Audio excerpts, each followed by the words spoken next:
नमस्कार, मैं अरुण सैनी। आप देख रहे हैं जनता टीवी उत्तराखंड में हमारा खास प्रोग्राम चर्चा सियासत की, और इसमें चर्चा करने के लिए मेरे साथ मौजूद है जनता टीवी उत्तराखंड के state editor Yogesh Rana sir.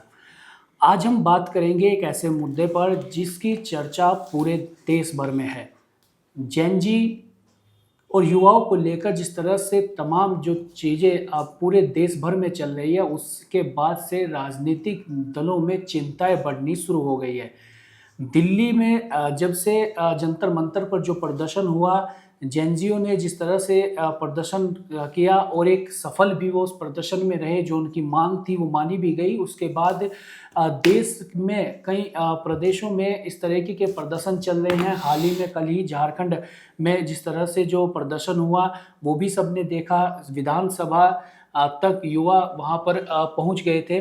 तो ऐसे में अब जेन जी जो है राजनीतिक दलों के लिए चिंताएं बढ़ सकते हैं। जिस तरह से एक चिंता राजनीतिक दलों के लिए पैदा युवाओं को लेकर हो रही है, ऐसे में जिन युवाओं को समझा जाता था कि ये युवा हैं, ये ना समझ है, इस तरीके की बातें कही जाती थी, या ये लाव लश्कर में रहते हैं, या इस तरीके की चीज़ें होती थी, तो अब उन वो युवा ने दिखा दिया है कि युवाओं की ताकत क्या है। और जो प्रदर्शन लगातार हो रहे हैं उसमें युवाओं जिस तरीके से अपनी आवाज़ बुलंद कर रहे हैं, तथ्यों पर बात कर रहे हैं, अपने मुद्दों को उठा रहे हैं, उससे साफ समझा जा सकता है कि अब देश का युवा आने वाले समय में हो सकता है कि राजनीति में कई बड़े बदलाव कर सकता है। तो इसको लेकर अब राजनीतिक दलों में चिंता बनती हुई दिखाई दे रही है।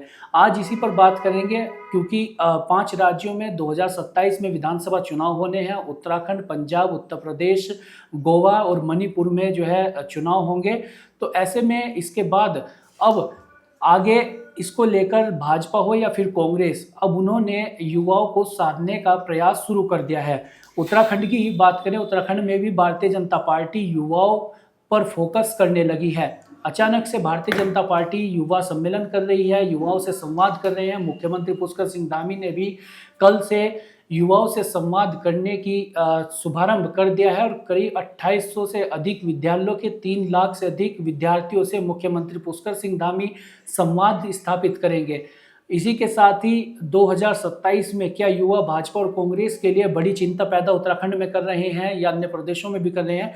इसी के साथ ही भारतीय जनता पार्टी इस बार युवा प्लस महिलाओं का कॉम्बिनेशन बनाती हुई दिखाई दे रही है। उसके पीछे के क्या कारण है, क्या वजह पड़ गई कि जो इस तरीके के कॉम्बिनेशन भाजपा बना रही है, और जेन जी आने वाले समय में क्या सत्ता की चाबी बनेगा, इस पर आज चर्चा करेंगे। और इस तमाम जो विस्तृत जानकारी है, कुछ डिटेल्स आंकड़े, उनके आधार पर आज हम बात करेंगे। सर, जिस तरह से जैन जी जो हैं फिलहाल आज की डेट में काफ़ी चर्चित है, और हर किसी की जुबान पर है जैन जी, और जिस तरीके से जो प्रदर्शन चल रहे हैं, तमाम चीज़ें चल रही हैं देश भर में, अपनी आवाज़ को जिस तरह से जैन जी उठा रहे हैं, अब लग रहा है कि भारतीय जनता पार्टी हो या फिर कांग्रेस या अन्य राजनीतिक दल हो, उन दलों में अब चिंताएं बढ़नी शुरू हो चुकी है।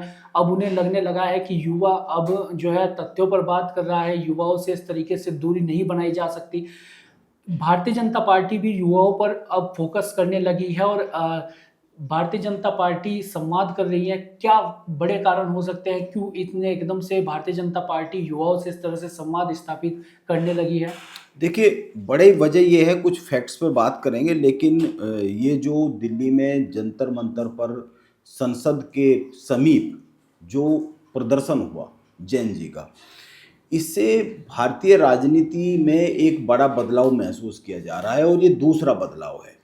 अगर आप मतदाताओं के बिहेवियर को देखेंगे, पहला बदलाव महिलाओं को लेकर हुआ, और इसमें कोई दो राय नहीं है। उस बदलाव को बीजेपी ने अपने फेवर में बहुत हद तक किया। पहले ही माना जाता था भारत के समाज में कि महिलाएं वहाँ वोट करती है जहाँ घर परिवार के लोग वोट करते हैं, जहाँ घर के बड़े कहते हैं वही महिलाएं वोट कराती है। जी। उनको देश की राजनीति से या फिर आपके आसपास क्या घटना घट रही है राजनीतिक तौर पर, उससे बहुत वो अनभिज्ञ होती है, बहुत जागरूक नहीं होती है। जी। लेकिन ये बदलाव आया, महिलाओं ने उस दायरे को तोड़कर वोटिंग करनी शुरू की, और ऐसे बहुत सारे उदाहरण सामने आए, और बहुत सारे लोगों ने जो जनता का प्रतिनिधित्व करते हैं सामाजिक तौर पर, राजनीतिक तौर पर, उन्होंने स्वीकार किया कि घर की महिलाएं अब जरूरी नहीं है जहां पुरुष वोट कर रहे हैं वहीं वोट करें। वो अपनी समझ से, अपनी मर्जी से, अपने विवेक से जी वोट करके आती है। बिल्कुल। इसी तरह युवाओं को लेकर एक परसेप्शन था कि जैसे हम तो अखबारों में लंबे समय से, मीडिया में है, तो हम ये मान के चलते थे, जो सर्वे भी होते थे, कि युवा क्या है, जो मेन स्ट्रीम का अखबार होता है, अक्सर अखबार क्या करते थे कि युवाओं के लिए अलग से अखबार निकालते थे, उसके साथ कोई 4 पेज निकालते थे या कुछ निकालते थे। ये माना जी जाता था कि ये जो मुख्य अखबार है इसको युवा उस इतना नहीं पढ़ते हैं, दिलचस्पी नहीं लेते हैं। जी लेकिन अब चीज़ें बदल रही है। यह जो युवा है यह पढ़ा लिखा है, पढ़ी लिखी तो पहली भी पीढ़ी थी, लेकिन ये जागरूक है, देश की राजनीति नहीं दुनिया की राजनीति पे भी नज़र रखे हुए हैं। और इंटरनेट ने जो जानकारी है सुलभ कर दी है। अब ऐसा नहीं है कि इसकी राजनीतिक घटनाओं में दिलचस्पी नहीं है। पहले ही माना जाता था कि 24 साल तक घटनाओं में दिलचस्पी नहीं रहती है, वो तो जी अपनी दुनिया में मग्न रहते हैं या जी। करियर को लेकर रहते हैं। हाँ, इससे पहले भी जब सोशल मीडिया का ये तमाम चीज़ें कई लोग कहते थे, कई प्लेटफॉर्म्स पर बातें होती थी कि आज का युवा इंस्टाग्राम में है, सोशल मीडिया पर है, सिर्फ रील्स बनाता है। लेकिन जो जेन ज़ी प्रदर्शन हुआ उसने सभी को चौंकाया है। उन्होंने दिखाया कि युवा रील्स तो बनाता ही है, रील्स बनाने के साथ-साथ अन्य चीज़ों पर भी कितनी नज़र वो रखता है, बिल्कुल, जानकारी रखता है। वो केवल रील नहीं बना रहा है, रील्स के साथ साथ दुनिया में क्या घट रहा है, अमेरिका की क्या रणनीति है, क्या इन लड़ाइयों के परिणाम हो रहे हैं, क्या आने वाले समय में होगा, तो ऐसा नहीं है। वो गंभीर किस्म के लेख पढ़ता है, रिसर्च करता है, तमाम चीज़ें करता है। तो ये जो आप कह रहे हैं कि आने वाले समय में क्या राजनीतिक पार्टियों को चिंता हो गई, ये बिल्कुल चिंता होनी चाहिए। डेटा भी इसी तरफ जाता हुआ दिखता है। अगर आप देखेंगे कि 1997 से और 2012 के बीच में जो पैदाइश है, जी। आबादी है, हाँ जी। वो तकरीबन 41 करोड़ है। जी। और अगर इसको, ये बहुत अहम वोट है, अगर आप इसको वोट में और इसे ही देखेंगे, जेन ज़ी कहा जाता इसी है। जेन जी कहा जाता है। और अगर इसको वोट में देखें, ये जो 41 करोड़ है, अगर इसको वोटर्स के तौर पर देखें तो तकरीबन 25 करोड़ देश में जेन जी वोटर है। क्योंकि ये तो 14 से 28 तक है, वोट तो 18 में बनता है। जी जी तो अगर वोटर्स देखेंगे तो 25 करोड़ के आसपास है। जी और ये, अगर हम उन्हीं राज्यों की बात कर ले जिन राज्यों को लेकर ये माना जाता है, जिसमें हम बैठे हुए हैं, जो देश की राजनीति को निर्धारित करते हैं, अगर यूपी में देखें तो 34%, जी बिहार में देखें तो 37% के करीब, और उत्तराखंड को देखें तो 21%। जी टोटल वोट का 21% अपने आप में बहुत बड़ी फिगर है। जी तो अगर आप इसको देखेंगे तो यह हर 3 में एक मतदाता इस पीढ़ी से आता है, जिसको जेन जी कहते हैं। जी और अब ऐसा नहीं है कि ये वोट डालने नहीं जाता। जी पहले ये माना जाता था कि महिलाएं वहां वोट डाल देती है जहां घर का मुखिया कहता है या घर के लोग डालते हैं, बिल्कुल। और युवा वोट डालने नहीं जाता था। लेकिन अब ऐसा नहीं है, वो वोट डालने जाता है और अपनी समझ से वोट डालता है। तो इसको केवल ये ना देखा जाए कि 2027 में उत्तराखंड में और 5 राज्यों में चुनाव आ रहे इनको लेकर, या 2029 में लोकसभा के चुनाव होंगे उसको लेकर। जी ऐसा नहीं है। ये राजनीतिक दलों को एहसास हो गया है कि अगर इस वोटर को लेकर लॉन्ग टर्म कोई रणनीति नहीं बनाई तो ये जहां चला जाएगा, फिर आपकी समझ में नहीं आएगा कि इसको कैसे वापस लाया जाए। तो ये जो अभी हाल में चुनाव होने हैं, 2029 तक चुनाव होने हैं सॉरी, ये तो है ही, लेकिन इसको लेकर लंबे समय तक एक रणनीति भी है। और जो हम उसकी बात करते हैं, जेन अल्फा की बात करते हैं, तो उसको भी अगर आप देखेंगे 2013 से 2024 के बीच में जो पैदा हुआ है, जी जी जो उसे आबादी है, हाँ उसे जेन अल्फा बोलते जेन अल्फा कहते हैं, वो भी 33 करोड़ के आसपास है। हैं। जी आने वाले समय में जो ये कहते हैं कि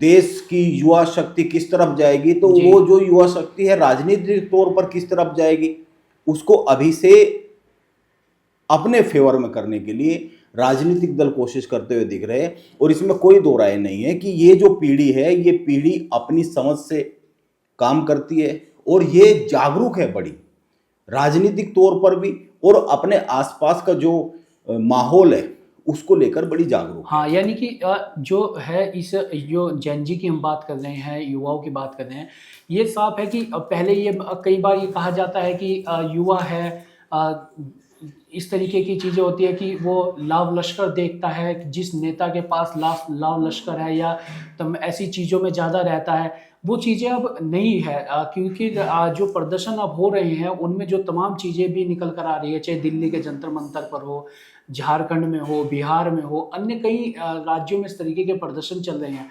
तो उससे साफ देखा जाए कि युवा अब सिर्फ उस ऐसे ही नहीं, युवा जो है अपने मुद्दों पर भी सोचता है और अपने मुद्दों के साथ साथ वो देश के मुद्दों को लेकर, और जो प्रदेश में चाहे वो महिलाओं से संबंधित मुद्दे हों या अन्य मुद्दे हों, इंफ्रास्ट्रक्चर हो, रोड हो या अन्य चीज़ें हो, अपनी यानी कि उसके जो पेपर लीक है या पढ़ाई के मुद्दे हैं वो तो है ही है, उसके बावजूद अलग से भी जो तमाम इशूज़ चलते हैं उन पर भी पैनी नज़र युवा अपनी रखता है। तो ऐसे में इसको लेकर के भी राजनीतिक दलों में चिंता बढ़नी भी चाहिए और एक उन्हें सोचना भी चाहिए कि जिस तरह से अब आगे जेन जी हो या फिर युवा हो, जो उनकी सोच बदल रही है, जिस तरीके से वो सोच रहे हैं, उनका सोचने का जो पैटर्न है वो आने वाले समय में राजनीतिक दलों के लिए चिंता पैदा जरूर कर सकता है। बिल्कुल चिंता पैदा कर सकता है, लेकिन इसमें एक और चीज़ है। केवल ये जो कार्यक्रम शुरू हो गए, युवाओं से संवाद या फिर युवाओं के बीच में जाना, ये पर्याप्त नहीं है। हम फिगर्स पे अगर बात करें, तो आने वाले समय में रोजगार एक बड़ी समस्या पैदा होने वाला है। रोजगार की अगर हम उसके तरीके नहीं बढ़ाएंगे, एक फिगर देखिए, ये सारी की सारी फिगर इंटरनेट से, एआई से निकाली गई है और ये कई सारे सरकारी आंकड़े हैं, कई सारे रिसर्च के आंकड़े हैं। अगर आप इंजीनियरिंग में देखें, आईआईटी में देखें तो 15 लाख 16 लाख बच्चे बैठते हैं और कुल 17,000 सीटें हैं जी।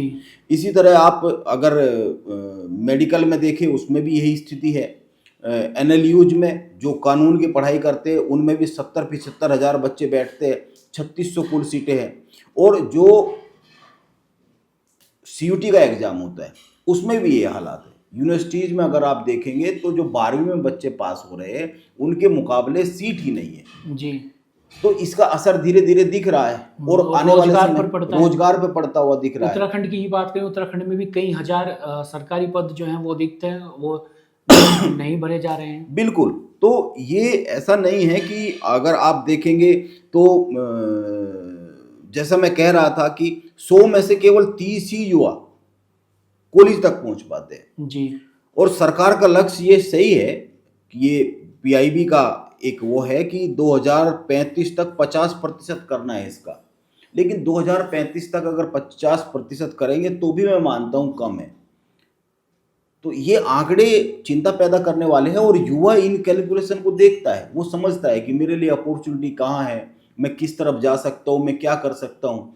वो एक एक चीज़ का कैलकुलेशन देखता है। प्राइवेट सेक्टर में 70% जो कॉलेज है, 70% कॉलेज प्राइवेट सेक्टर में जो कॉलेज है उनमें जाता है और उनका फीस स्ट्रक्चर, उनके पढ़ाई का स्ट्रक्चर अगर तुलनात्मक तौर पे देखें तो ये ठीक है, सरकारी स्कूलों में टफ कंपटीशन है, लेकिन आज भी वहाँ का इंफ्रास्ट्रक्चर, वहाँ की पढ़ाई, वहाँ की चीज़ें अच्छी मानी जाती है।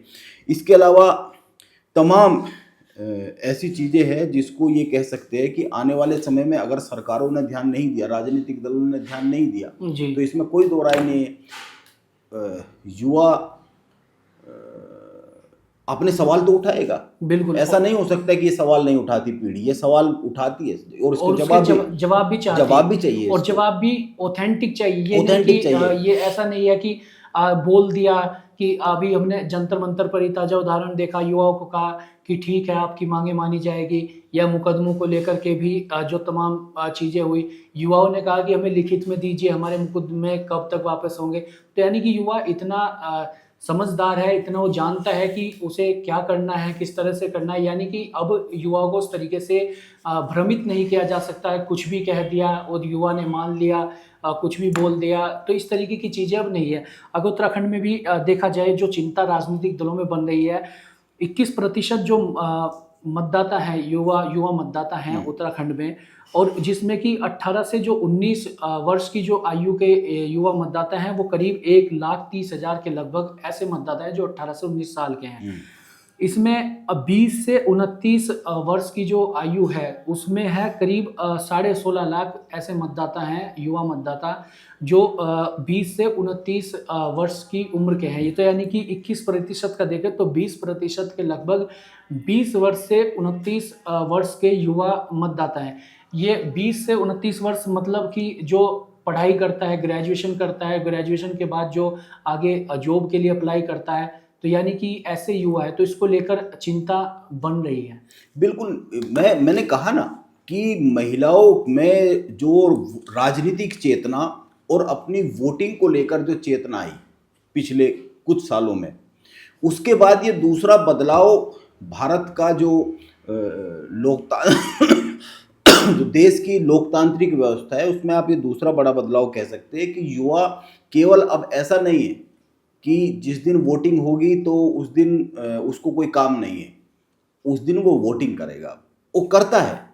दूसरा, ये जो आपने कहा ये बहुत सचमुच वो फैक्ट्स को टटोलता है। आपने जो कह दिया ऐसा नहीं है, वो सवाल करता है। तो ये पीढ़ी बड़ी जागरूक पीढ़ी है और आने वाले समय में राजनीतिक दलों को समझना पड़ेगा कि केवल भाषण, लफाजी या फिर आप ये देखिए, अगर आप देश की आज़ादी के बाद से देखेंगे जी तो भारत की जो राजनीति है जी और जो वोट को इन्फ्लुएंस करने के तरीके हैं जी वो क्षेत्रीयता, जी जातीयता, जी धार्मिक आधार पर, जी इसके अलावा जो आर्थिक तौर पर असमानता है, जी भाई गरीबी हटाओ, जी गरीबों को हटाओ, जी इस तरह की बातें जो होती रहती है, हाँ, क्या जो करें, जो समीकरण साधे जाते हैं, जातीय समीकरण, ये तमाम चीजें जो ये इन्हीं आधार पर साधे जाते हैं। बिल्कुल लेकिन ऐसा लगता है 29 तक पहुंचते पहुंचते इन सारे समीकरण पर जो युवा है, युवाओं के सवाल है और उनके सवालों के अगर उत्तर नहीं आते हैं तो ये एक बड़ा कैलकुलेशन भारत के जो राजनीतिक व्यवस्था है, खासकर जो चुनाव के समय वोट को साधने के लिए राजनीतिक दल करते हैं, मुझे लगता है ये उन पर धीरे धीरे भारी पड़ता चला जाएगा। और ये एक बहुत बड़ा बदलाव सामाजिक तौर पर भी आने वाले समय में भारतीय समाज में ये देखने को मिल सकता है। कि सर क्या इसे जो अभी उपचुनाव बांकीपुर में हुआ उससे जोड़कर देखा जा सकता है, क्योंकि जिस तरह से बांकीपुर जो विधानसभा सीट है बिहार की, उसमें कहा जाता है कि जो पटना के आसपास, पटना के पास लगती हुई सीट है और उस पर सबसे अधिक युवा वोटर है, कि 1 लाख 1.5 लाख से अधिक युवा वोटर उस सीट पर है, इस तरीके की है। तो क्या उससे भी जोड़कर देखा जा सकता है, क्योंकि जो प्रदर्शन हुआ उसके बाद से जिस तरीके से वहाँ पर मतदान हुआ और युवा वोटर सबसे अधिक माना जाता है, तो आने वाले समय में ये तमाम चीज़ें बदल रही है। बिल्कुल देखा जा सकता है और देखा ही नहीं जा सकता। अगर आप देखेंगे उसके बाद से जो राजनीतिक दलों की, खासकर बीजेपी और कांग्रेस की जो गतिविधियां बढ़ी, बीजेपी के जितने राज्य हैं सभी राज्यों में संगठन को कहा गया है और मुख्यमंत्री जितने भी है बीजेपी की, सबको कहा गया है कि युवाओं से कनेक्ट हो, युवाओं से संवाद करो जी। तो बिल्कुल इसमें कोई दो राय नहीं है, ये सीधा सीधा असर है, ये इम्पैक्ट है। लेकिन मैं फिर कहता हूं कि ये अगर दो तरफा नहीं होता, केवल एक तरफा ही रहता है, युवा सवाल कर रहे हैं और उनके सवाल के उत्तर के जवाब में कुछ और आता है, तो ऐसा नहीं है कि वो अपनी ताकत को पहचानते हैं, वो अपने वोट के जरिए वो जवाब देगा फिर। जी सर, एक चीज़ और भी देखी जा रही है, भारतीय जनता पार्टी जो युवा तो है, जिस तरीके से आपने कहा कि पहले महिलाओं की राजनीतिक जो बदलाव आया, अब युवाओं में वो बदलाव आ रहा है, तो ये देखा जा रहा है कि भारतीय जनता पार्टी उत्तराखंड में एक कॉम्बिनेशन बनाती हुई दिखाई दे रही है, और वो कॉम्बिनेशन है युवा प्लस महिलाओं का कॉम्बिनेशन भारतीय जनता पार्टी बना रही है। क्योंकि महिला वोटर भी अगर उत्तराखंड में देखा जाए, उत्तराखंड की बात करें तो करीब 49% महिला वोटर उत्तराखंड में है और युवा वोटर तो 21% के लगभग है। तो यानी कि युवा और प्लस जो महिला कॉम्बिनेशन भारतीय जनता पार्टी बनाती हुई दिखाई दे रही है, क्योंकि अभी जो भारतीय जनता पार्टी की बैठक भी हुई थी, उसमें भी जो तमाम चीज़ें निकल कर आई, उसमें 2 चीज़ों पर, जो पार्टी की अपनी जो चीज़ें होती हैं वो अलग है, लेकिन उससे अलग भी जो 2 चीज़ों पर खास तौर पर फोकस किया गया, युवा और महिलाओं पर फोकस उस बैठक में हुआ। उसके बाद जो तमाम चीज़ें आई कि महिलाओं को ज़्यादा भागीदारी दी जाएगी और उसमें भी जो 40 से 45 वर्ष के जो युवा हैं, जो युवा नेता हैं उन्हें ज़्यादा जिम्मेदारी जो है वो दी जाएगी, आने वाली टिकटों में भागीदारी भी दी जाएगी। तो ये कॉम्बिनेशन अगर भारतीय जनता पार्टी बना रही है, तो ये कॉम्बिनेशन कितना कारगर साबित हो सकता है उत्तराखंड के लिहाज से? देखिए, अभी महिलाओं पर फोकस अभी नहीं आया है। उत्तराखंड में नहीं, देश की राजनीति में बीजेपी का महिलाओं पर फोकस पहले से ही रहा है। आप अगर देखेंगे उत्तराखंड में ही पिछले केवल मुख्यमंत्री पुष्कर सिंह धामी को 5 साल हो गए, इसके पहले से भी लखपति दीदी और तमाम इस तरह की योजनाएं जो केवल और केवल महिलाओं को ध्यान में रखकर जी। चलाई जा रही है। इस तरह की बहुत सारी योजनाएं हैं। और अगर पिछले चुनाव के पैटर्न देखेंगे तो वो महिला जो है वो बीजेपी को अधिक वोट करती हुई भी दिख रही है। जी। हाँ, इसीलिए महिला का वोट बीजेपी को अधिक जाता है, ये तमाम सर्वे विश्लेषण तमाम चीजें डेटा बताते हैं। लेकिन युवाओं पे फोकस इसमें कोई दो राय नहीं, इस बार अधिक दिख रहा है। और अगर बीजेपी ये तालमेल बना लेती है, अभी ये तो कहा नहीं जा सकता कि ये तालमेल बन ही रहा है या बीजेपी को लाभ ही हो रहा है, लेकिन अगर बीजेपी ये तालमेल बना लेती है तो इसमें कोई दो राय नहीं हाँ, है। या बीजेपी या फिर कांग्रेस कोई भी तालमेल बना ले, क्योंकि अगर अगर उत्तराखंड में देखेंगे 33 से 37% कांग्रेस का वोट है और 46 के आसपास तक बीजेपी का वोट गया पिछली बार। तो अगर ये देखेंगे, ये जो फिक्स वोटर है बीजेपी और कांग्रेस के, लेकिन ये जो नए वोटर आया है, युवा है, ये इस कॉम्बिनेशन को, इस तालमेल को में हलचल कर सकता है, इसमें कोई दो राय नहीं है। जी सर, 2027 के चुनाव में क्या खास तौर पर ये माना जाए उत्तराखंड में या कि अन्य प्रदेशों में भी, हम उत्तराखंड की बात करते हैं, कि जो जैन जी है वो सत्ता के ताले की चाबी बनते हुए दिखाई दे रहा है 2027 के विधानसभा चुनाव में? अभी देखिए, 2027 के चुनाव में कितना बनेगा, उत्तराखंड छोटा सा राज्य है, इस पर बहुत ज़्यादा नहीं कहा जा सकता। लेकिन मैं ये कह सकता हूँ कि 2029 तक देश में ये बड़ी ताकत बनकर उभरता हुआ दिख रहा है। राजनीतिक तौर पर कोई पहली बार ही ऐसा नहीं है। ये ठीक है कि जंतर मंतर पे हुआ या झारखंड में प्रदर्शन हुआ, दिल्ली में प्रदर्शन हुआ, इससे क्या है वो ताकत दिख गई। लेकिन राजनीतिक तौर पर जागरूक ये जो युवा है, ये जो अभी 14 साल का, 15 साल का, 22 साल का, 25 साल का युवा है, ये राजनीतिक तौर पर पहले से ही जागरूक है। ये अलग बात है कि राजनीतिक दलों के लिए अलार्मिंग हो गई ये घटनाएं। जो दिल्ली में घटना हुई वो राजनीतिक दलों के लिए अलार्मिंग थी, लेकिन इंटरनल राजनीतिक दल पहले से भी समझ रहे थे कि ये जो युवा है ये ऐसे नहीं है, ये जागरूक है, अवेयर है अपने अधिकारों को लेकर। आप ये देखिए, जो इनसे पहले की पीढ़ियां है वो अपने अधिकारों को लेकर कितनी जागरूक है जी। अगर आप देखेंगे कितने लोग हैं एक जिले में जो जिलाधिकारी के यहाँ अपने अधिकारों की सुरक्षा के लिए एप्लीकेशन लगाते होंगे, अपने मौलिक अधिकारों के लिए जागरूक होते होंगे, कितने हैं अगर पहले की पीढ़ी में देखेंगे। और ये जो पीढ़ी है ये अपने मौलिक अधिकारों को लेकर, अपनी आवाज की स्वतंत्रता को लेकर, अपने सवालों को लेकर, उनके सवालों के उत्तर की जिज्ञासा ही नहीं, वो कहते हैं कि मेरा जवाब दीजिए और ऑथेंटिक जवाब दीजिए। तो इसमें कोई दो राय नहीं है, ये अलार्मिंग है राजनीतिक दलों के लिए। लेकिन ऐसा नहीं है कि दिल्ली में जो हुआ इसी से जाग गए, ये पहले से ही जागे हुए हैं, बस ये है कि इसकी गति बढ़ गई। जब आप किसी को ये समझा देते हैं कि आपके पास बड़ी ताकत है, तो वो उस ताकत को और सहेजने लगता है, जुटाने लगता है, उसका विश्लेषण करने लगता है, आत्म अवलोकन करने लगता है। तो ये ताकत की स्पीड बढ़ी है, ये है पहले से जी।